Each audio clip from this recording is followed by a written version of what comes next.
everybody. Thank you for coming to see Joy Everlasting's YouTube channel.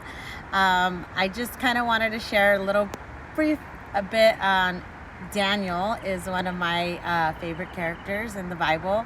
I mean, of course, aside from Jesus, there's no comparisons. But one of the reasons why I like Daniel is because if you know about the exile and how Jeremiah had told the children of Israel that, you know, they needed to leave and go into Babylon as slaves, that their lives would be spared. And I believe that Daniel's parents took heed to Jeremiah's words and went to a land similar to how I see Vegas, which is where I'm from.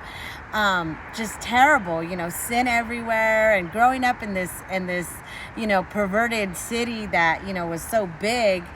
He stayed pure before God. Yes, he had his friends. I call him his homies, Shadrach, Meshach, and Abednego. But he was able to stay pure before God, even in a time where it seemed that he could have got confused. And similar to our time now, you know, with all these people saying certain things, you see Christian leaders fall, and him seeing, you know, the temple fall, Jerusalem destroyed, and here he's in this land, you know, as they could have been slaves, but he was chosen to serve in the king's palace among King Nebuchadnezzar. But even through that, he stayed pure, even with the next line with Belshazzar, with Darius, to Cyrus. I mean, he stayed faithful to God through his entire lifetime. And I feel like in my life, you know, it doesn't matter how you start, it's how you finish. And I challenge you to read the book of Daniel. I mean, the Lord even brought Michael the archangel to war through when he prayed. I mean,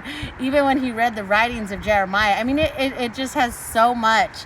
And not only with the prophecies and the different time generations, but just how he himself grew up. I mean, imagine to be, you know, exiled to a land of slavery, and then to be, you know, to go serve in that enemy's house, you know, King Nebuchadnezzar, but then yet find himself in a place that God has given him the dream when they wanted to come kill him. I mean, just different things that he went through. You could tell he knew Jesus. He knew the Lord Almighty. He knew the commander of heaven's army.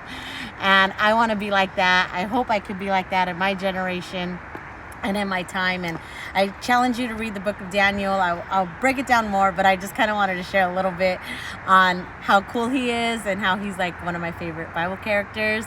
But I'll leave you with that. Hope it inspires you to read the book of Daniel, to read the Word of God. And like I said before, the thing that the Lord has given me is to never say no to Him and to say no to sin. Hope you come in and come back to my channel again, Joy Everlasting. You could subscribe if you want to hear more. Thank you.